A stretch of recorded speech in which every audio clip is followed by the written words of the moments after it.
My name is Kyle Tequila, host of the shocking new true crime podcast, Crook County. I got recruited into the mob when I was 17 years old. People are dying. Is he doing this every night? Kenny was a Chicago firefighter who lived a secret double life as a mafia hitman. I had a wife and I had 2 children. Nobody knew anything. He was a crazy man. He was my father, and I had no idea about any of this until now. Listen to Crook County on America's #1 podcast network, iHeart. Open your free iHeart app and search Crook County to start listening. For Black Americans seeking to escape enslavement in the first half of the 1800s, Chicago was often an important stop on their path to freedom. Today we're discussing the Underground Railroad in Illinois. I'm Tommy Henry, and this is the Chicago History Podcast.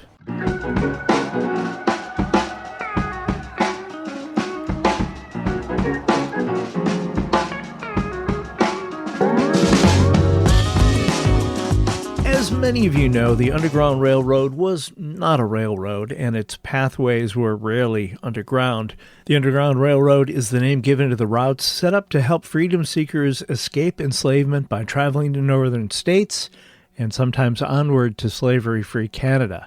The origin of the term Underground Railroad has long been debated by historians, but one accepted version is that as railroads became more prevalent in the U.S., one slaveholder who lost the trail of a fleeing freedom seeker exclaimed that slave must have escaped on some kind of underground railroad.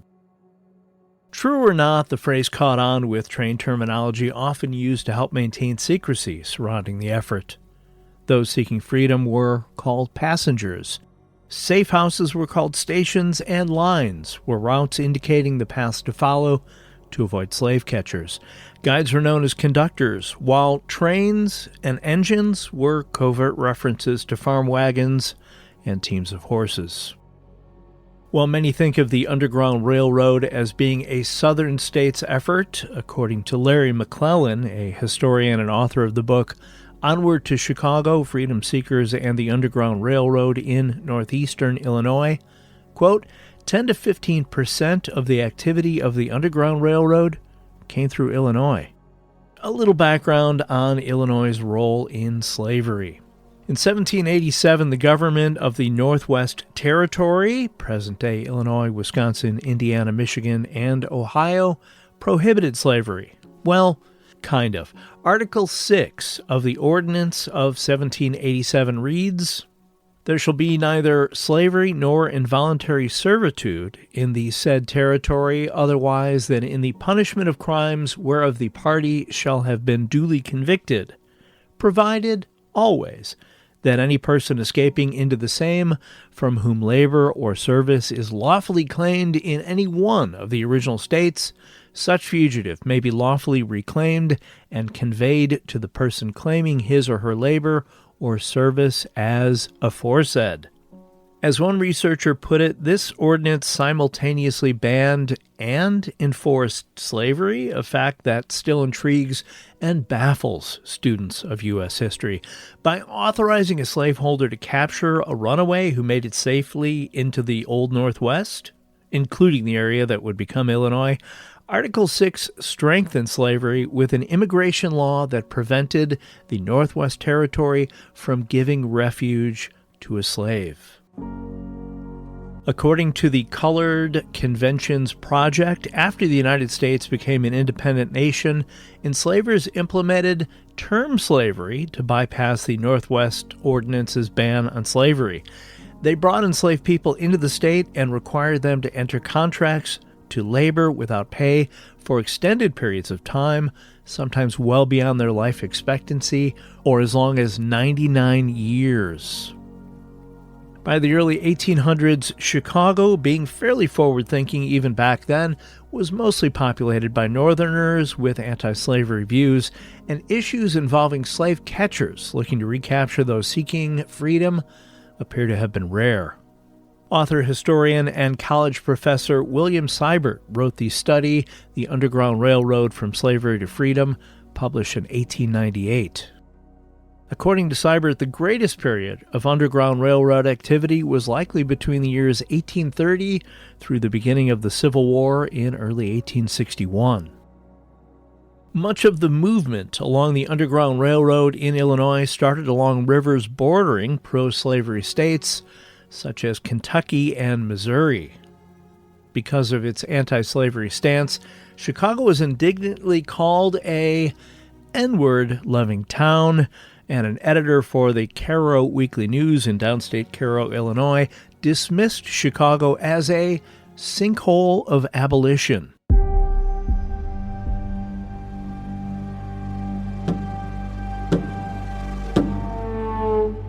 Because of its location along the Mississippi River, Alton, Illinois, approximately 22 miles north of St. Louis, included several homes that were used as stops along the Underground Railroad.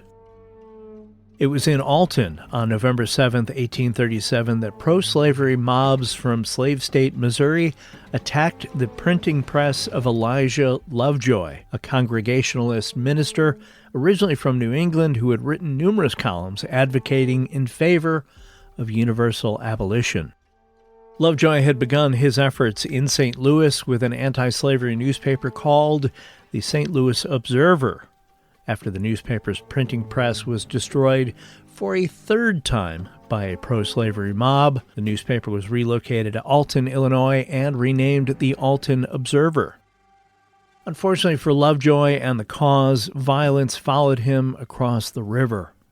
In Alton, the pro-slavery mob set fire to the warehouse where Lovejoy's printing press was stored, and while Lovejoy and his supporters tried in vain to defend the building, shots rang out, with at least one striking and killing Lovejoy, making him an early martyr in the growing abolitionist movement.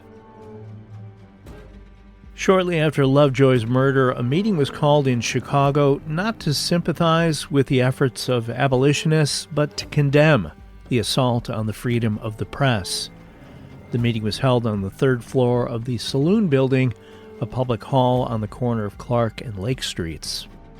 Fearful this meeting might be broken up by a mob, the attendees kept close eye on the streets outside. In attendance were forward-thinking citizens of Chicago, including Dr. Charles Volney Dyer, Philo Carpenter, Reverend F. Bascom of the First Presbyterian Church, and members of Baptist and Methodist churches. The meeting, while not large in size, is thought to be the first anti-slavery meeting held in Chicago. Those in attendance continued their anti-slavery efforts, including getting the word out in print, much like the fallen Elijah Lovejoy did.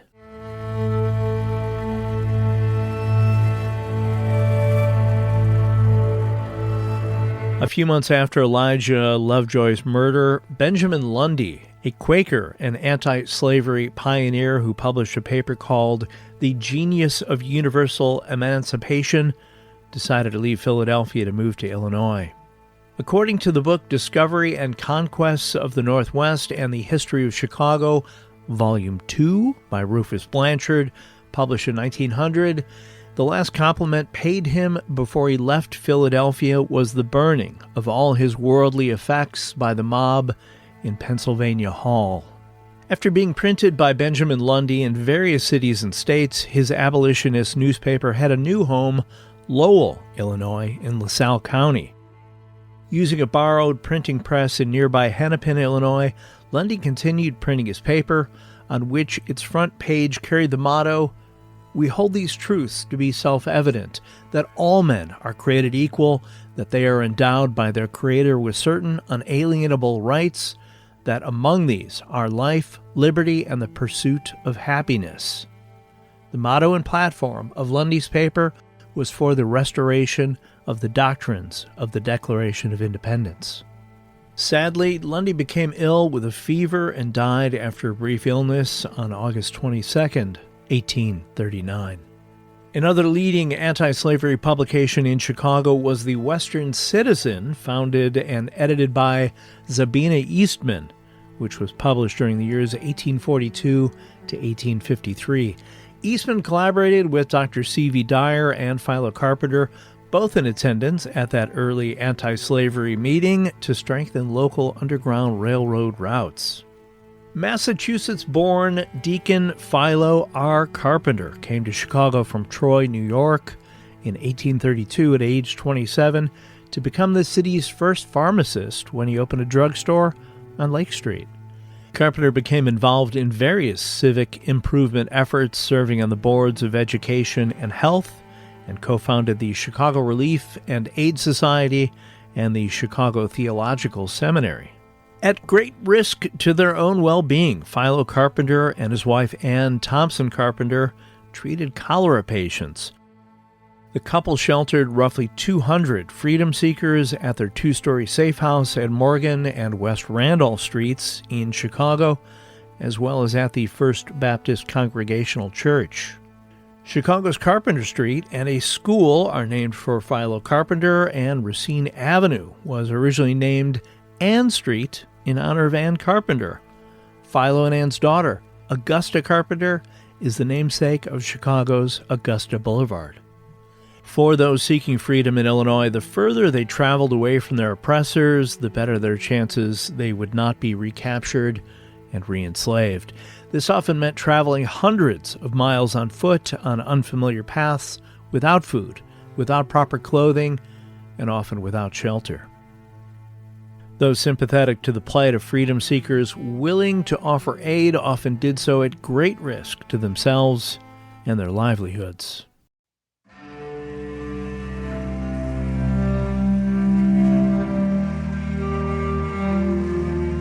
Based on diaries and interviews, author William Seibert used 1844 as an average year to gauge the number of people who escaped into Ohio, reasoning that not less than 40,000 fugitives passed through that state. Estimates put the total number of those who utilized the Underground Railroad at close to 100,000. As for Illinois, Seibert interviewed a Princeton, Illinois man who said his greatest success in helping fugitives was during a 6-week period when he aided 31 men and women in Quincy, Illinois, just across from the slave state of Missouri. One resident claimed that in 25 years he had assisted some 200 or 300 fugitives, which, if accurate, would be roughly 12 persons per year. Another letter from southern Illinois described more activity. The fugitives came up the river to Chester, Illinois, and they started northeast on the state road, which followed an old Indian road. The stations were each in a community of Covenanters. Admittedly, I was not familiar with the term Covenanters, so I dug a little deeper. Here goes. Covenanters in America were members of the Reformed Presbyterian Church, with many of their ancestors having migrated from Scotland to Ireland. They were persecuted in Scotland and Ireland for their religious beliefs and later for their economic success. Consequently, over 500,000 migrated to the colonies. By the time of the Revolutionary War, there were about 900,000 colonists with Covenanter roots. The Covenanters were opposed to slavery, and in 1800, the church demanded all members holding slaves to free them. Illinois entered the Union in 1818 as a free state. The Land Act of 1820 allowed the Covenanters to sell their land in slave states and purchase 80 acres in free states such as Illinois for $100. Although Illinois was a free state, slavery that existed prior to statehood was still legal. Considerable strife continued between the pro-slavery and anti-slavery advocates. The Covenanters continued to oppose slavery, and they assisted with the Underground Railroad as slaves from other states sought freedom. The Covenanters later fought in the Civil War on the side of the Union, opposing slavery. One couple, John and Mary Jones, experienced the fear of illegal enslavement as they traveled from Alton, Illinois to Chicago when their stage driver challenged their status. They were able to convince the driver of their legal status and right to travel freely. This event reinforced John and Mary Jones' commitment to aid as many persons of African descent as possible. Soon after the Jones journey, 3 young women from Missouri navigated the dangerous route from St. Louis to Chicago. Hiding the trio under straw in a wagon, it was John and Mary Jones who hid them from fall until spring, when navigation opened in the area waterways and the women could move on to Canada. Years later, one of the three women, who had since gotten married, sent one of her daughters to live with the Joneses until she finished schooling. The young woman became a teacher in Chicago.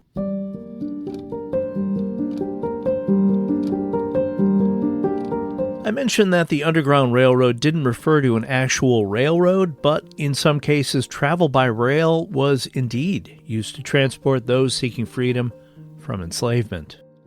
In Mary Ellen Snodgrass's 2008 book, The Underground Railroad, an encyclopedia of people, places, and operations, the author writes of freedman George L. Burroughs of Cairo, Illinois, who used his position as a porter on the Illinois Central Railroad to help smuggle runaways to Chicago in baggage cars.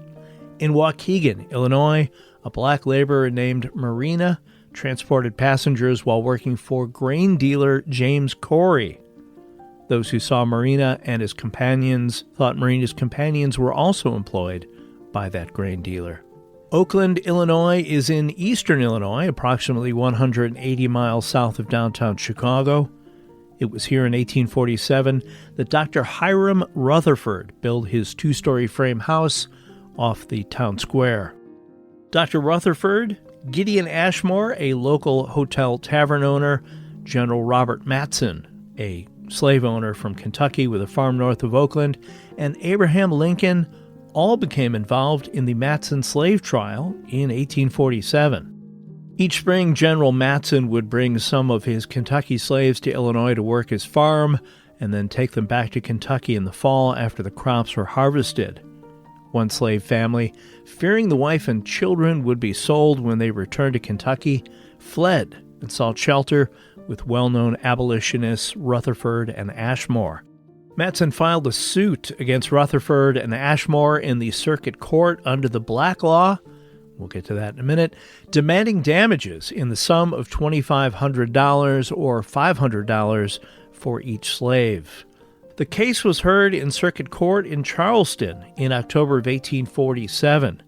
The case hinged on the belief that if the slaves were only crossing the state in transit, they would not be free, but if they were located for a time by the consent of their master, they would be free. Rutherford and Ashmore won, the slaves were freed, and Matson left town without paying his bills, which included Lincoln's fee as a lawyer.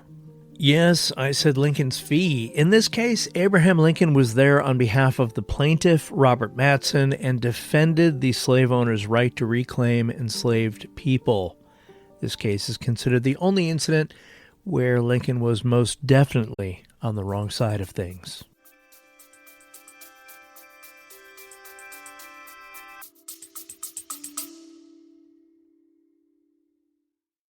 I'm Michael Sievers, the writer, producer, and creator of The Silver King's War, a podcast series about my father's Second World War as a B-26 bombardier. Stanley L. Silverfield, known to his fellow warriors as the Silver King, was a first lieutenant in the United States Army Air Corps. He rode in the nose, the greenhouse of the famed Martin Marauder from A-72 north of Paris. The Silver King, a Marauder man, flew 38 missions. The Silver King's War is available wherever you listen to podcasts.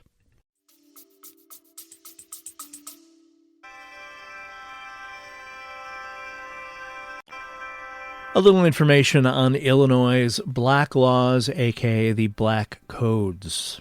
In 1819, Illinois state legislature passed the first of what were known as Black Codes, discriminatory laws that denied free black Americans some of the basic rights of citizenship. Black laws restricted emigration into Illinois by blacks and prohibited black Americans from serving on juries or in the militia. The 1819 Black Laws required blacks in Illinois to provide local officials with documentation showing that they were free and to register with local officials if they wanted to reside legally in a community.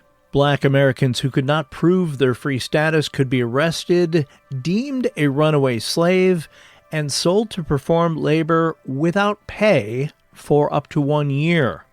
The law also criminalized the assembly of 3 or more slaves or servants of color, and promised a fine for any person who hired an African American who had not officially registered. In 1848, Illinois voters approved a new state constitution that required the all-white state legislature to prohibit Black Americans from moving to Illinois. The legislature did not act until 1853 when Democratic State Representative John A. Logan of downstate Murfreesboro introduced legislation to enact the constitutional requirements. Although Black Americans and others protested, the legislature passed the 1853 Black Law, which went into effect on February 12th of that year. Under these new laws, those of African descent in Illinois could not vote, testify against white people in court, or bear arms, and were required to register with local authorities. The law prohibited bringing enslaved persons into the state and forbade any blacks from emigrating to or residing in Illinois longer than 10 days. If a white resident brought a complaint against an African American resident, the latter could be fined between $50 and $500. If the accused failed to pay the fine, they could be jailed and sold at a public auction to recoup the cost. Oh, if the black resident paid the fine, the white accuser would receive half the sum, which, of course, just incentivized white citizens to police the state's African Americans. More on the black laws in a bit. Now, if you heard the name John Logan and thought, wait, is that the same guy for whom Logan Square in Chicago is named? It is indeed. Now, to his credit, John Logan changed his views on race and slavery after serving as a Union general in the Civil War. After the war, Logan became a leading proponent of the rights of Black Americans, and many consider him a hero to Illinois' African American community. Social reformer, abolitionist, orator, writer, and statesman Frederick Douglass reportedly said of Logan, quote, "If John Logan can make changes like these, there's hope for everyone."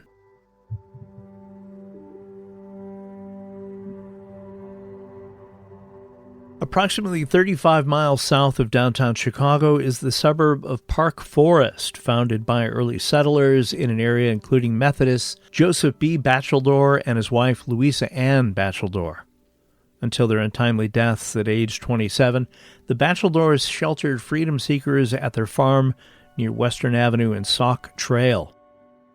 The Batcheldors collaborated with John McCoy and Sabra Clark McCoy, who were agents of their own secret network in Thornton, Illinois, roughly 8 miles north of the Batcheldors.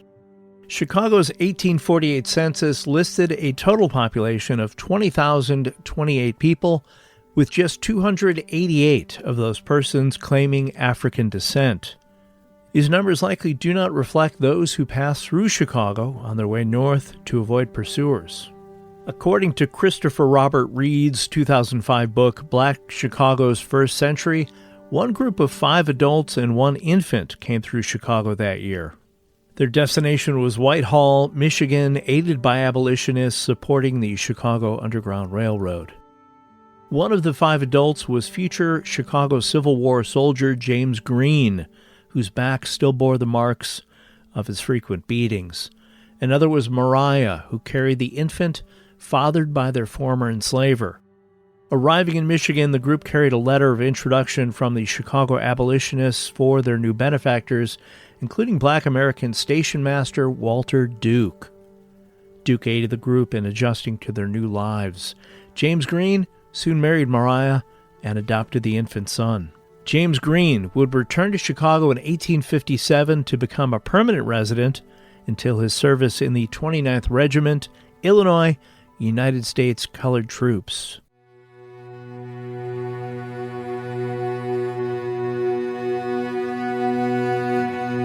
The Fugitive Slave Act of 1850, adopted by the United States Congress, well, that just muddied the waters for abolitionists and freedom seekers. It read, "The runaway could not testify for themselves nor offer a defense. They were not allowed a trial by jury. The commissioner who decided the case would be paid $5 if the freedom seeker was freed, and $10 if the person on trial was returned, which offered a financial incentive to an unscrupulous judge. If a federal agent interfered with the capture of a fugitive, they would be fined $1,000, more than $40,000 in today's money. If a fugitive succeeded in escaping with or without the federal agent's help, that agent would be responsible for the entire value of the escapee. Bystanders could be forced to help apprehend a fugitive if one tried to escape. Anyone convicted of aiding a freedom seeker faced a fine of $1,000 or imprisonment of 6 months.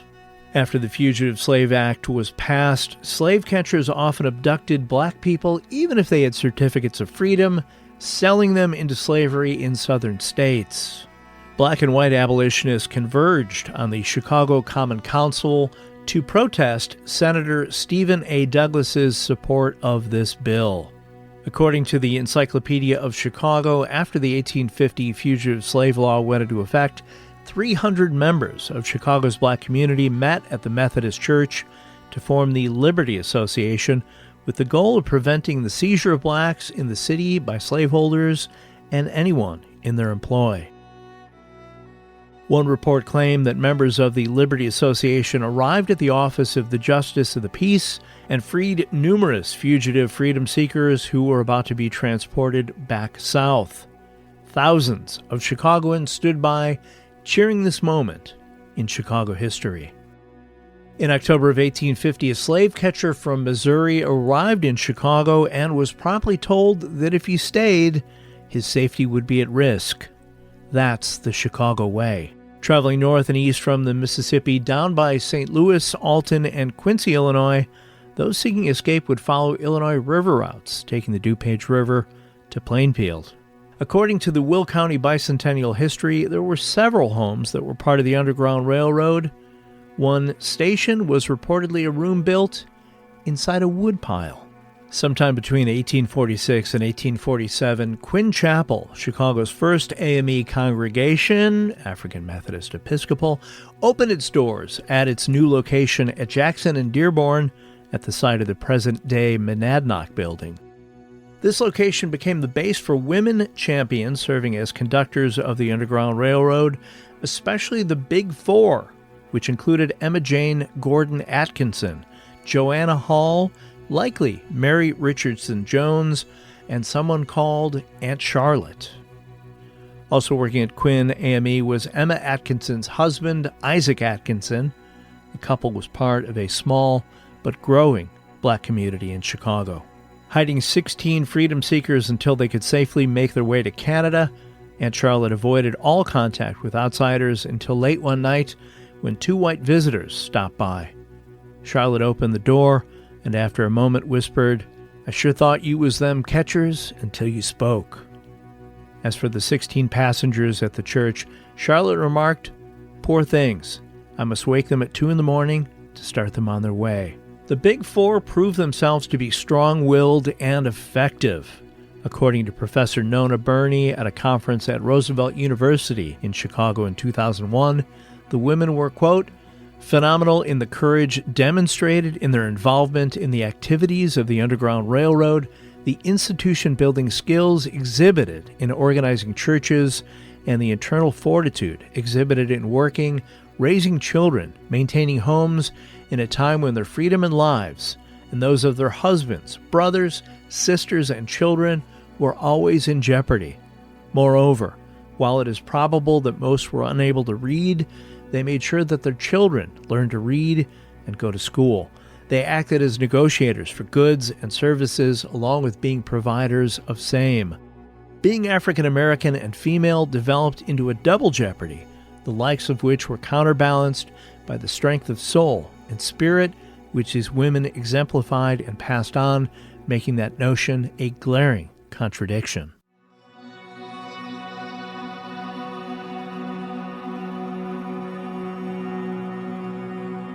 Other key figures and places in Illinois' role in the Underground Railroad include towns in DuPage County, west of Chicago.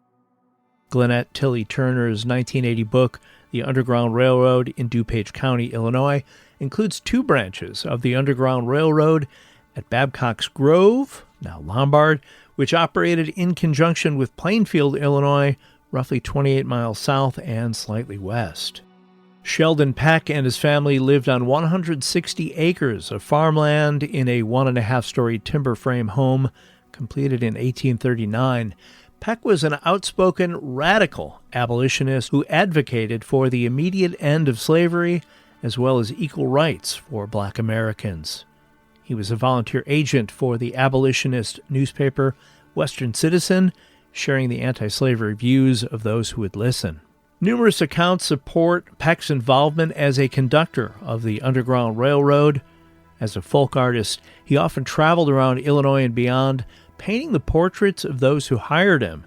This gave Peck reason to travel long distances by wagon, often with freedom seekers hidden from view. In 1931, recalling his father's efforts to the Lombard Spectator newspaper, Peck's youngest son, Frank, said, "Back in my boyhood days, my father, who was an abolitionist, helped the Negroes escape from slavery in the South. Our home was used as a headquarters for all opponents of slavery in this part of the country, a station for the Underground Railway. I can remember one incident as clearly as if it was yesterday, when my father protected 7 Negroes one night when I was a small boy, helping them on their way to the Chicago district." Jonathan Blanchard, the first president of Wheaton College, was an abolitionist. Before arriving in Wheaton, Blanchard had attended the World Anti-Slavery Convention in London in 1843. The building known as Blanchard Hall on the college's campus is thought to have given shelter to freedom seekers on the Underground Railroad. Some sources purport Blanchard also concealed escapees at his home. Ezra Cook, one of 67 students of Wheaton College who left to join the Union Army, reported that at Wheaton, aiding freedom seekers was not hidden. Cook described efforts as an above-ground railroad that operated on the principle, quote, "Thou shalt love thy neighbor as thyself." Cook later shared in Charles Clark's History of the 39th Regiment Illinois Volunteer Veteran Infantry, published in 1889, quote, "Runaway slaves were perfectly safe in the college building, even when no attempt was made to conceal their presence. With hundreds of others, I have seen and talked with such fugitives in the college chapel.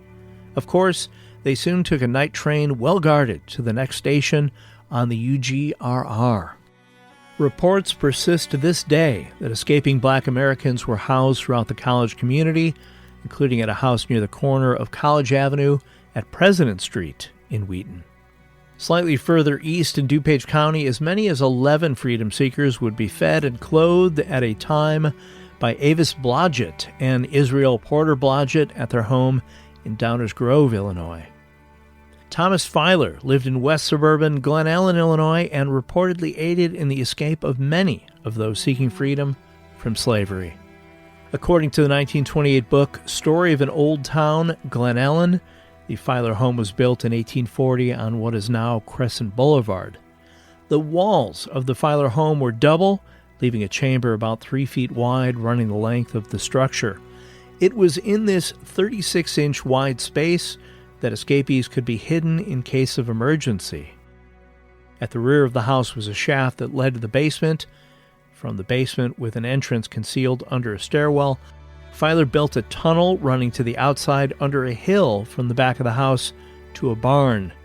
When all appeared safe, the fugitives could then sleep in the barn. Much of this was uncovered when the Filer house caught fire more than 70 years later. In March of 1928, the fire uncovered the cubbyhole under the stairwell and the rest of the elaborate means of hiding those searching for a better life. On York Road in Oak Brook is Graw Mill, which many believe was part of the Underground Railroad. Built in 1852, while it is a well-known historic structure, according to author Larry McClellan in his 2023 book, Onward to Chicago, Freedom Seekers and the Underground Railroad in Northeastern Illinois, quote, "Although the educational exhibits and programs and the mill are useful introductions to the Underground Railroad, at present there are only local traditions supporting claims of contact or support for freedom seekers. McClellan stated in a September 2022 Chicago Sun-Times piece that many 20th century accounts of the Underground Railroad in Chicago were overblown. The big problem we have with this is that all the time people are identifying Underground Railroad sites that simply are not, McClellan stated. In the 1870s and 80s, after the Civil War, it was a very prestigious thing to have been involved in the movement for abolition. Since we're discussing Oak Brook, we should mention that John S. Coe, a blacksmith and resident of Fullersburg, which later became Oak Brook, had the following in his obituary after his death on February 12, 1906. Mr. Coe was quite prominent in the days of the old plank road and during slavery days experienced some exciting adventures, his home being one of the stations on the famous Underground Railroad. Much as author Larry McClellan stated, one of the difficult things about researching something like the Underground Railroad is that a lot of the information is comprised of stories handed down from person to person, which may not be accurate. Much of this information was not written down in records that exist today. Even the obituary for John Coe, written 40-plus years after the end of slavery, may be more fanciful than accurate.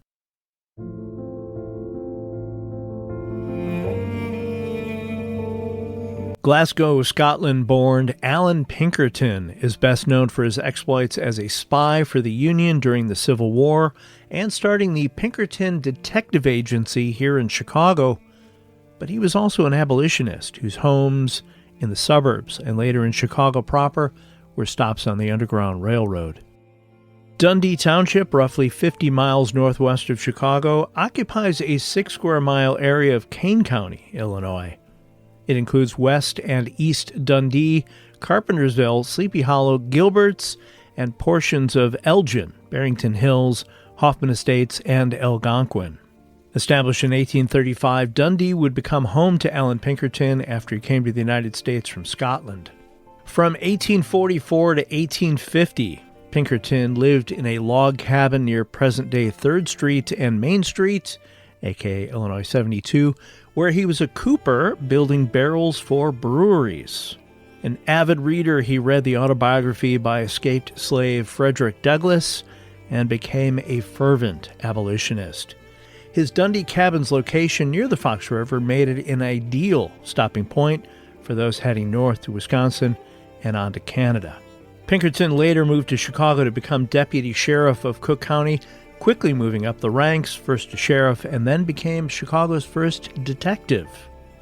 Alan Pinkerton continued his efforts in helping those escaping slavery by providing them with a safe space at his family's home on West Adams Street.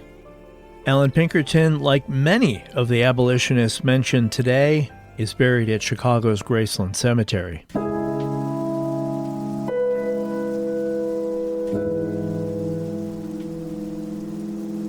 I mentioned slave catchers earlier and how Chicago was not hospitable to them. Sadly, not all who sought freedom were able to avoid those catchers, determined to bring the escapees back to slave states. In the dawn hours of Wednesday, April 3rd, 1861, 38-year-old Onesimus Harris and his 21-year-old wife, Anne, lie sleeping in an apartment at 251 South Clark Street. Their 2 children, George, aged 4, and 1-year-old Charles, in the next room. They had escaped slavery in Missouri 1 month prior. Also 30 days earlier, Abraham Lincoln had been sworn into office as the 16th president. In what some consider a misguided attempt to appease the southern states, federal officers began rounding up those fugitives from slavery who thought they were safe in Chicago. Back on South Clark Street, the sounds of the Harris children's screams pierced the night air. Onesimus Harris jumped out of bed to see large men carrying his children down the stairs. Harris and his wife put up a fight, but were subdued as well. Leading this armed posse was U.S. Deputy Marshal George L. Webb. Webb's boss was the new U.S. Marshal for the Northern District of Illinois, Joseph Russell Jones. Jones had been appointed to his post just weeks earlier by President Abraham Lincoln, who was also a personal acquaintance Jones shocked many Chicagoans by his obvious zeal to return the family of freedom seekers to enslavement. As Harris, his wife, and 2 children were dragged away, an angry crowd formed. A black man named Hayes, suspected of giving information to the federal officers, was grabbed by the mob and beaten. At the train station, 2 men from St. Louis who claimed ownership of the Harris family stood by. Shots were fired at the special train waiting to transport the group downstate. In a Springfield courtroom the next day, the Harris family was declared to be fugitives and were returned to St. Louis and a life of slavery on a train that very night. After the arrest of the Harris family, the Chicago Journal, a black newspaper that ran in the afternoons, published the following warning. We advise every colored fugitive in the city to make tracks for Canada as soon as possible. Don't delay a moment. Don't let grass grow under your feet. Stand not upon the order of your going, but go at once. You are not safe here, and you cannot be safe until you stand on English soil where you will be free men and free women. It is folly for you to remain here an instant, for the slaveholders, encouraged by their late success, are making and will continue to make the most determined effort to reclaim fugitives from bondage. Strike for the North Star. 5 days after the Harrises' arrest, 106 black freedom seekers left Chicago for Canada via the Michigan Southern Railroad. It was estimated that more than 1,000 fugitives from slavery had arrived in Chicago since the previous fall, and after the arrest of Onesimus Harris and his family, most left the city for the safety of Canada.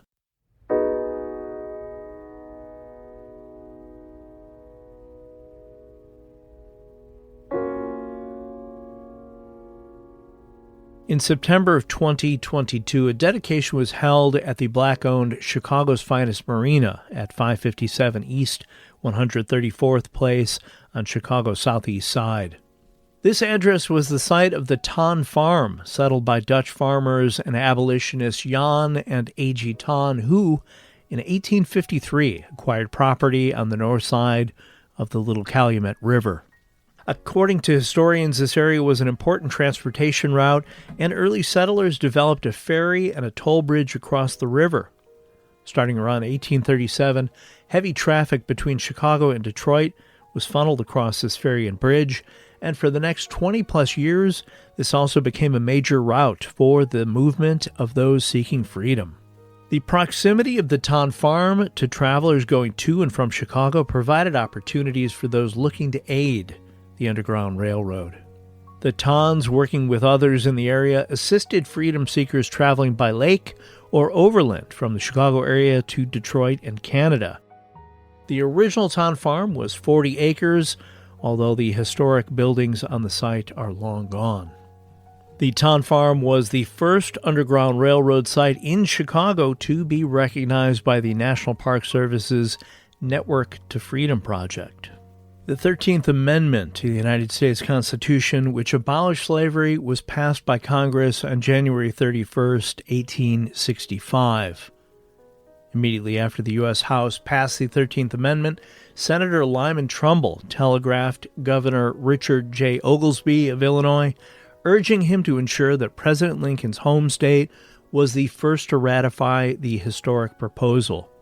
The next day at noon, Governor Oglesby forwarded the news to the state legislature, along with his directive that the 13th Amendment, quote, is just, it is humane, and should be approved now.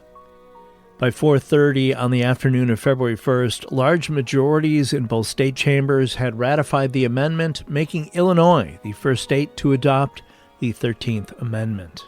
The Illinois Black Laws of 1853 were repealed 6 days later on February 7, 1865, and the 13th Amendment became effective on December 6, 1865. There are many, many more stories of those courageous individuals who risked their lives and livelihoods in order to help those in their quest to escape slavery, but I'm hopeful this gives you some idea of how close the Underground Railroad came to areas with which you may be familiar. If you're interested in learning more about the Underground Railroad where you live, even if you aren't in the Chicago area, there are links in the show's notes you may find helpful. One that was key in researching this episode was the Network to Freedom program. In 1998, legislation titled the National Underground Railroad Network to Freedom Act of 1998 was passed, creating the Network to Freedom program. This program honors, preserves, and promotes the history of resistance to enslavement through escape and flight, which continues to inspire people worldwide. Through its mission, the Network to Freedom helps to advance the idea that all human beings embrace the right to self-determination and freedom from oppression. The program consists of sites, programs, and facilities with a verifiable connection to the Underground Railroad. As of this writing, there are currently over 800 Network to Freedom locations in 40 states, plus Washington, D.C., and the U.S. Virgin Islands.